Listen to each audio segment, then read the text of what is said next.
तो दोस्तों नमस्कार दोस्तों, सुबह सुबह ये न्यूज़ देखकर दिल तो गदगद हो गया क्योंकि पावर स्टार पवन सिंह और ज्योति सिंह एक हो गए हैं। जो कि सूत्रों से हवाले से खबर निकल के आ रही है। बहुत ही जोरदार न्यूज़ है, बहुत ही शानदार न्यूज़ है पावर स्टार फैंस के लिए, जो कि आज निकल के आ रही है।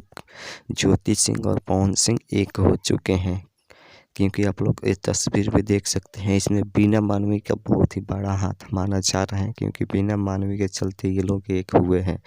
आप लोग ये तस्वीर देख सकते हैं जो कि सुबह सुबह ही वायरल हो रहा है ये तस्वीर, और ये कोई बनावटी तस्वीर नहीं है क्योंकि ये एक साथ ली हुई तस्वीर है पवन सिंह के साथ और ज्योति सिंह के साथ। बहुत ही बढ़िया लग रहा है ये तस्वीर देखने में क्योंकि पावर स्टार फैंस के लिए इससे बड़ी खुशी का दिन कोई नहीं हो सकता है।